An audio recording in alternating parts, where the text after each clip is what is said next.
What are you, an immigrant? Nobody has jury duty. Next, you're going to tell me you vote. A film reflection of what too many of us think?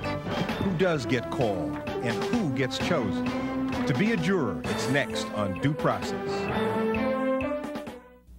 Major funding for Due Process is made possible by the New Jersey State Bar Foundation, committed to educating the public about the law. Additional funding is provided by Lawyer's Diary and Manual, publishers of print and electronic information for and about the legal community, including the legislative manual.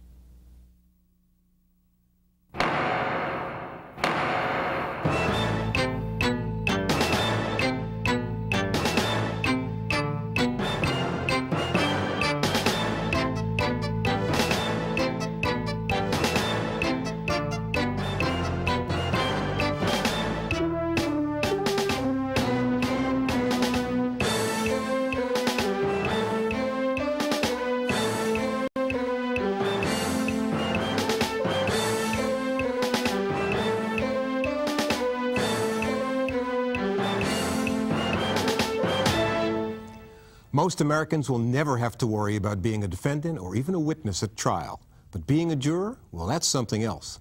The chance of being called has never been greater. The chance of being excused, never smaller. I'm Ray Brown, and on our docket for this edition of Due Process, To Be a Juror. We'll be talking to one of the country's foremost jury consultants who says he can influence the outcome of a trial, and to one of New Jersey's most experienced trial lawyers who says he can pick a jury with his nose. But first, Sandra King is here with a unique perspective on who does get called, who actually gets chosen, and how much today's juries look like yesterday's. Well, Ray, it depends on just which yesterday you mean. But if your image of a jury is still those 12 angry men of the old Henry Fonda movie, well, forget it. They're no longer all white, they're no longer all men, and these days they're often chosen according to a whole new set of rules. But that's not to say that there aren't still some lessons to be learned from the movies. Well, what's a good excuse? You ever been called before? Yeah, last year. I was too busy to serve. Well, second time you're called, you gotta serve. It's the law. I'm sure something can be worked out. I don't like your chances. And the get-tough approach to the jury draft dodger isn't just in the movies. These days, not only are there fewer excuses flying, but with the stroke of the governor's pen last spring, even the old exemptions were excised. Doctors, lawyers, police officers, judges, judges, attorneys, everyone is now a potential juror. No exemptions. No exemptions. You can write a letter to the judge and follow instructions number 2 on your summons. And you'll get a reply in the mail. Illness can still get you excused, but if you vote or pay taxes or even drive a car, it's just a matter of time before one of these comes for you. These have to be checked. Make sure every summons is here. So the rules have gotten stricter as the need for jurors has grown greater. We call in about 25,000 jurors per year. In Essex alone? In Essex County alone, that's correct. Still, thousands never do show up, and a few years ago in Essex, that led to what some may have seen as some rather drastic action. You Lauren Boyle? Mm-hmm. You'll have to come with us this morning down to the Essex County Courthouse. In a series of pre-dawn raids led by the then sheriff, a dozen otherwise law-abiding citizens were rounded up and brought downtown. You again ignored an order of the court, ignored your obligation as a juror. The court wanted to impress upon people that this was liable to happen, so we did round up an awful lot of folks at the one particular time. We haven't done it since. But getting them to the courthouse is just the beginning. Getting them on a jury is something else. And what are your feelings about capital punishment, Mr. Sanger? Objection, Your Honor. The weeding out and the whittling down is usually based on guesswork and gut instinct. As one lawyer said to me, knows. And now? Now, it depends on the case. But in some cases, it is left less to chance. Enter the jury consultant, like these two on the case against John List, the Westfield man tried and convicted for slaughtering his whole family. They weren't able to do him much good. Or the consultants on both sides in the Simpson case, where obviously only one side won, but in OJ the consultants did much more, and both sides apparently came up with the same answer. The OJ case, they had jury selection consultants on both sides, and they did mock trials. Apparently, in both of them, The defendant was acquitted, both in the prosecution's presentation and the defense presentation. But consultants most often work just for the defense, and just for those with the money to afford them. The government, the argument goes, has other means. They have access to rap sheets. They have access, if they want, to voting records, to investigative reports. And the use of jury consultants does the same thing and tries to even the playing field. Along with our Ray Brown, consultants worked on the fraud and larceny trial of Ray Donovan, and the former Labor Secretary was acquitted. There can be everything from mock trials to focus groups. If you, again, have the resources, you can bring in 12 people, and then you can interview them afterwards. And you can ask things like, well, did you like this lawyer? What did you think of this person who testified? You actually act out the case before it ever gets into the courtroom. That's right. Does it work? It's difficult to say. As difficult as the effect of sequestration on a jury. Only one jury's been sequestered in Essex in recent years. It's an experience this woman won't soon forget. She's still too afraid to reveal her identity, and she still resents the way she was treated. We became the criminals, to be locked up under key with guards outside our doors, no television, no radios, you know, no communication with the outside world at all. In Donovan, one juror suffered a nervous breakdown while sequestered, and this former juror can relate. Citizens like myself who's just out here trying to do the right thing, make it day by day, to end up being treated like a criminal the way I felt with this sequestration, you know, it just was not right. But right or wrong, scientifically selected or second-guessed, juries sometimes wind up firmly in one camp or the other. The cheering in this 1988 shot is from the defendants in yet another mob trial for the jurors who had just said not guilty. Hey, be careful with that truck. You got valuable cargo in there. Well, those jurors were valuable cargo indeed to that particular group of defendants, although some of them would later be found guilty by another jury in Superior Court. Both of those were long trials, though neither jury had been sequestered. And as we saw in both the O.J. trial and the tape we just viewed, being a juror is probably never tougher, Ray, than when the jurors themselves are locked up. Sandy, both of us were present in the Bronx when the juror in the Donovan trial had a nervous breakdown. I was there as a lawyer, you as a reporter, and it reflected just how deeply people can be moved by the pressure of both circumstances and their duty when they're sequestered as jurors. Unforgettable scene, in fact. I'd covered juries, sequestered juries for years, and it never occurred to me what those pressures were like until I saw that poor woman strapped to a stretcher being carried out of the Bronx courthouse. And many experienced courthouse observers were shocked that day. And when we come back, we'll have lots more, including two very different points of view on the so-called scientific approach of selecting a jury.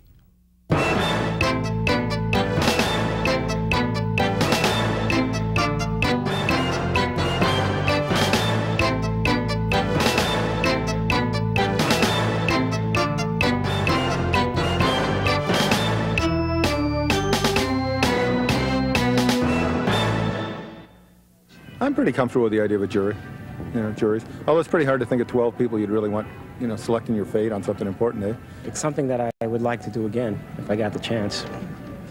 I made some friends with other jurors, so it was a pleasant experience. I was rather impressed with how seriously the people on the jury took their duties. So I felt good about it. I'd do it again and be glad to. That particular jury I was on was very fair, very fair. It's theoretically a good system to have trials by a jury of your peers, but I think the trial process in general has gotten very carried out of hand. The lawyers control it, and they don't want people with opinions or much intelligence. Intelligence is one of many criteria that those who engage in jury selection are interested in. There are some lawyers who insist that the die is cast, the case decided in the selection of the jury, before openings are given, before the testimony is heard. And those lawyers are the ones most likely to call on the services of Dr. John Lamberth, Temple University psychologist and jury expert. But Dr. Lamberth is not likely to get a call from Matthew Boylan, a partner in the firm of Lowenstein, Sandler, Cole, Fisher, and Boylan. Dr. Lamberth, you and I have known each other for a long time, and when I first met you, you were introduced as a jury selection expert, and I think I accused you of selling snake oil. Something along those lines, yes. Admit it to me. Over the years, I've worked with you on a great many cases, as have other lawyers.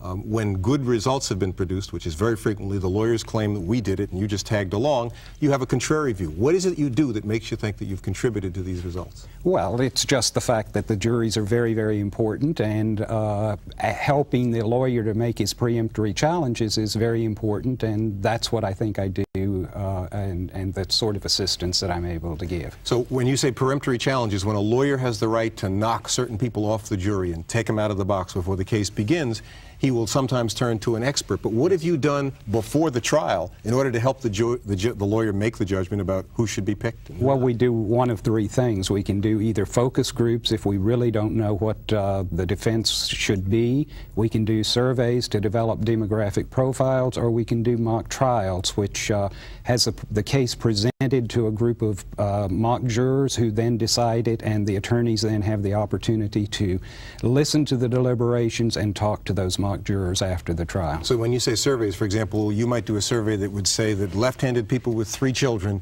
might be responsive to certain kinds of issues or be interested in certain kinds of questions that may arise in a trial. Well, I certainly have never had left-handed people. I've never asked left-handed, but yes, that's the sort of thing. Right. And Matt, we have an earlier picture of Henry First saying he talked to a lawyer who said he picked him with his nose. And I think you're the guy he was talking about. Your sense is that much of this scientific approach to jury selection doesn't make any sense. That's true, Ray.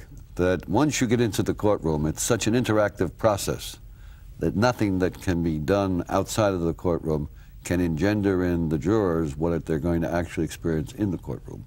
And therefore, to try and guess what this person will do with a left-handed defendant or a right-handed is nothing more than guesswork. And the process itself is so demanding, and jurors in criminal cases take it so seriously, that to try and interfere with that process by getting some reading, I think would distort the experienced criminal lawyer, trial lawyer's perspective on the process that he's experienced over the years, such as you've experienced over the years.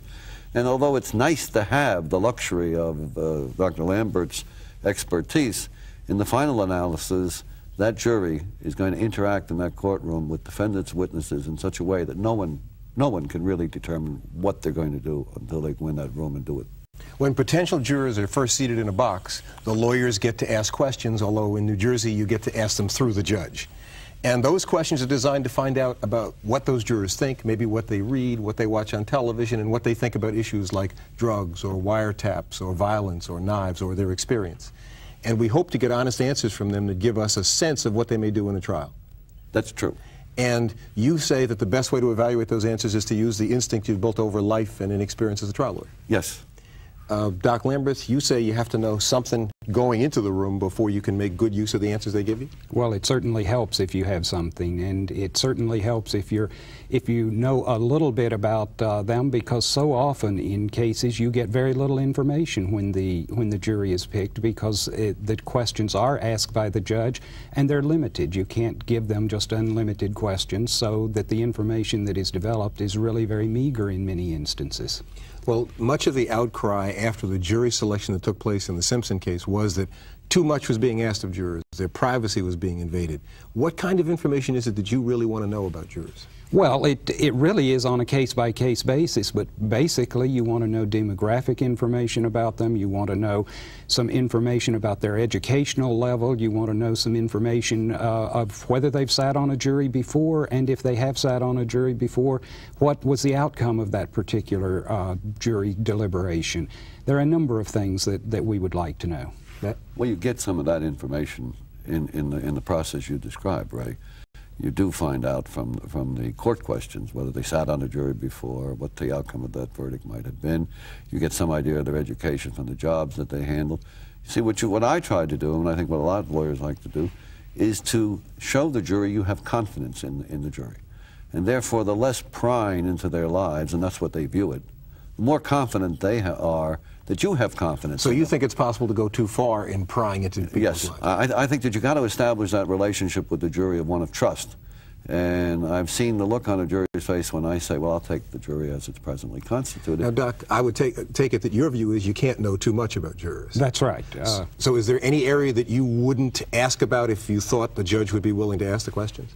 Oh, yes, there would be some personal areas that would never inquire about, and quite frankly, you do have to craft questions for the jurors that does take into consideration that the judge is going to want to know what relevance this particular question has to the case at hand. Let's assume, for example, that you had a case in which there may have been violence between a husband and a wife, and maybe jealousy over another relationship was involved. Would you ask jurors about what they felt about extramarital affairs, whether they'd had any? Would you get into that kind of a sensitive area? It depends. If certainly in the first case that you mentioned, the domestic abuse, there typically are questions asked in those types of cases about whether the person or close friends or family have been involved in some sort of domestic abuse. I think you can go too far in asking certain questions if you begin to ask questions about, you know, infidelity in a marriage and that sort of thing, in addition to the fact that the person probably is going to not answer truthfully. That's another. Do you have a sense, Matt, that when you ask people questions about their own intimate lives when they're potential jurors, that they do give honest answers? Yes, I believe they do. I must confess that as I listen to Dr. Lambert, of course, we as trial lawyers believe that we're doing what he does, only we do it in a more narrow focus. We're trying to arrive at some of the insights that his more elaborate procedure develops. But in the courtroom, when you're there, I say everything starts anew. There's no simulation, there's no mock trial that prepares you for what occurs in a courtroom, because nothing unfolds as you expect, at least in a criminal case. There's always some incident, some development, and how that interaction takes place with a jury is not going to be determined by all of the work Dr. Lambert does, which is helpful. And I might say that in a capital case, I think I draw the exception and draw upon Dr. Lambert in a capital case because so much is at stake, and you can't have, perhaps, on that level enough information about what's going to happen in a courtroom. But once you prescind from the capital case, I think we learn from the jury, through the judge's questions, the broad parameters, and you listen carefully, and you look attentively at how they dress, how long they've been in there. But sometimes can't that lead to your looking favorably on a juror because of how they dress or who they sat next to or whether they smiled at you in the elevator? Well, you don't look at them for that particular reason. When you look at them how they dress, you might be looking at them how they dress as a negative for their selection. No, in the old days, in the federal court system 40 years ago, you got practically a blue ribbon jury. Let's talk about one of the sort of forbidden topics, and that is the question of race, gender, and perhaps even further. As both of you know, the Supreme Court has recently said you can't use race or gender as a criteria for selecting jurors, but we also know that as a practical matter, when you're picking a jury, race, ethnicity, religion, and other demographics like that are things that we consider and at least think of and conscious of. Doc, is that something that's properly considered in the context of jury selection? Oh, I think it's properly considered. Certainly, I think what the law is that you can't exclusively challenge someone strictly on the basis of race or gender. Rather, it certainly enters into your decisions about which jurors you're going to keep and which ones you're going to challenge. Matt, if in fact you're willing to reduce some of the information you get about folks, how do you keep race and religion and ethnicity from being the basis of stereotype decisions? Well, unfortunately, you do come into the courtroom with stereotypical models of jurors. I mean, culled over the years from talking to your colleagues. Well, for example, when I first started practice, it was frequently said that black folks might be not inclined to be so tough on crime, when in fact we know as a practical matter, today in Essex County or in other urban areas, black folks are the victims of crime more than anybody else and can be pretty tough on crime. Well, that's one of the... So how would you deal with the stereotypical notion that black folks are going to be easy on crime as opposed to a more informed, intelligent jury selection process? How would you get away from using stereotypes? It's difficult to get away from using stereotypes. It's difficult even sometimes to make yourself understand that you're using a stereotype when you think you're being extremely impartial in evaluating a person. And so when you're selecting a jury, the first thing you have to do is kind of purge yourself of stereotypes, or be conscious of what biases you have. When you said before someone that you identified with by the way he dressed, which is what I meant, but that often happens. You identify with I mean, lawyers have two difficult things to reconcile: the rationality of the system and the visceral part of the system, which is where I think juries really perform their true function. So you think the gut level is just as important? Oh, very. Doc, you've worked with a lot of lawyers over the years. What is your sense about whether lawyers need assistance and can sometimes be the victim of their own preconceived notions in jury selection? Oh, I think, you know, lawyers have these preconceived notions, and sometimes the information that I bring into them really shocks them, and then they're sort of torn about, do I stick with my gut instinct or do I go with the data that's been developed? And I think, to a certain extent, my role is to try to help the lawyer do his job a little bit better. And if I can do that by getting rid of some of the stereotypes, and they're famous old stereotypes of lawyers who won't pick someone who wears a yellow shirt, or lawyers who... Not that extreme, come on. But hopefully some of those stereotypes that are not maintained in fact can be gotten rid of by some of the assistance that I give to the attorney. Do you feel that jurors will react negatively if they see a lawyer using a jury selection expert? Because there are a growing number, maybe a couple of hundred around the country, who work fairly frequently in addition to yourself. Well, that's, I don't really know. We usually are introduced to the juries, and little more is said about it than that. I think that what would happen, in my own judgment, Ray, is that the jury would resent it. That they're being singled out for some type of psychological analysis by an expert in what should be an obligation of every citizen, and which they feel, and most jurors will tell you, they take it so seriously. So you think the least intrusive you are into that process, I think the better off you are. So you think one of the things to take into account is that a juror may resent being put under this microscope of some psychologist from Temple University who's analyzing them. Doc, is there any way to counteract for that? Well, on the other hand, some lawyers say to the jury, we took special efforts to get you as the jurors because we wanted you, and we know that you're going to be good jurors. So that, you know, the converse is also true. That's true. That's very true. Has it been your experience that jurors take concepts like reasonable doubt or burden of proof in the criminal context seriously? Or are those fictions that lawyers invent that nobody else pays much attention to? No, I think they try to take them seriously, but it's very difficult to do, because what is reasonable doubt? I mean, there's no real... it's felt. It's felt, yes. Very now, true. One of the things that the lady mentioned in the package that introduced this section was that lawyers didn't want intelligent jurors. Is that true, Matt? Do you want jurors who are not intelligent? That's partially true and You plead guilty. I plead guilty. Partially true. I'm thinking of a particular case which we tried involving the Russian spies in '78, and many of the jurors were from Westinghouse and General Electric, had a great deal of experience that might relate to the theft of this secret information. But we excused them. They were very intelligent because we were afraid they would bring too much to what was, after all, determination whether these people were guilty of attempting or actually stealing this material. But we didn't want someone superimposing their intelligent judgment on So in your next process. case, if a juror is being selected by you, they can assume you don't think they're too bright? Right. Doc, do you agree with that? Well, I think it really depends upon the case. Sometimes you have a case where things are so bad for you that you really don't want intelligent people, but sometimes you have a case where you really do want intelligent people because the case needs some intelligence to really review it properly. What about, you mentioned focus groups and mock juries. Yes. What are those? Well, a focus group is just where you bring in a group of 8 to 10 people and begin to give them information about the case and try to develop what they think, and then it can help you develop the strategy of the type of case that you're going to decide. That's what got President Clinton in trouble, listening to focus groups. Well, and that's in fact a technique that's been borrowed or refined also in the political arena. But you try to get a group of people who look like what the jury will look like and see what they'll think about issues. And what they'll think about issues, and it helps to develop the type of case that's going to be presented. And do you pay those people for their efforts? Yes, you pay those people for their And that's a technique that you've found effective in sometimes predicting what kinds of issues to develop in a trial? Yes, yes.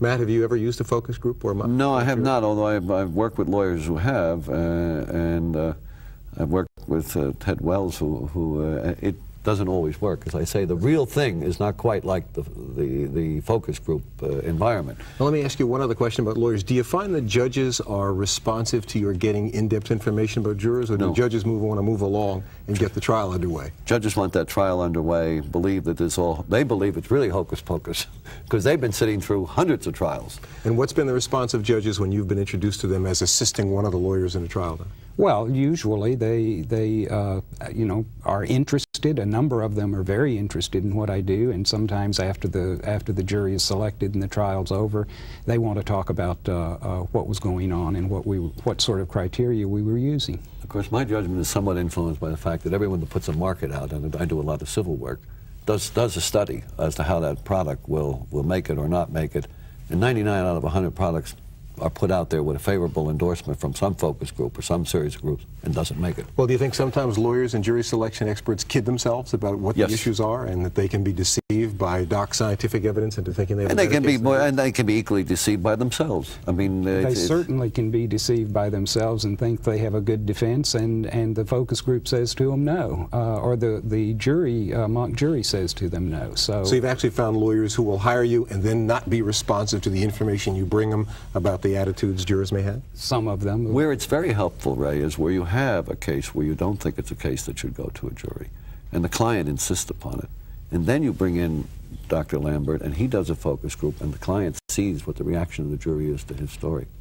And sometimes that can convince the client to plead guilty, which is in his best interest. And this is particularly true in the white-collar area, where you have these strong-willed people who believe that they can go in there and carry the day before a jury. And that's where Dr. Lambert... Matt Boylan, you're so strong-willed, I actually have to stop you in mid-sentence. And thank you and Dr. Lambert for being with us on Due Process. Thank you for having us. Thank you for having us. And that's it for this edition of Due Process. But if you'd like to let us know what you think, why not drop us a note at Due Process, NJN CN 777, Trenton, New Jersey, 08625-0777. We'll be looking forward to hearing from you, and we hope you'll be back with us next week. We return to the story of a man freed after 11 years of wrongful imprisonment. Barry Scheck will be the guest. Then in 2 weeks, we'll be back with Megan's Law. Till then, for Due Process, I'm Ray Brown.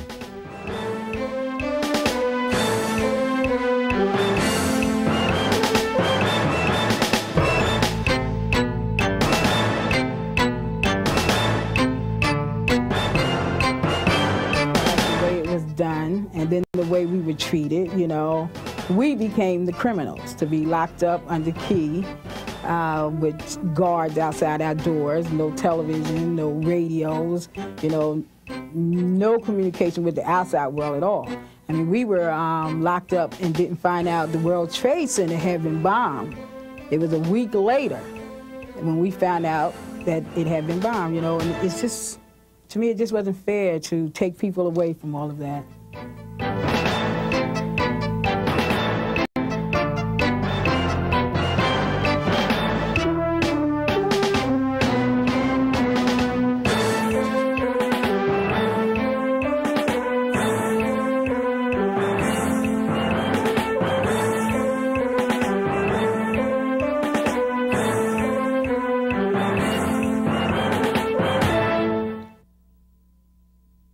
Major funding for Due Process was made possible by the New Jersey State Bar Foundation, committed to educating the public about the law. Additional funding was provided by Lawyer's Diary and Manual, publishers of print and electronic information for and about the legal community, including the legislative manual.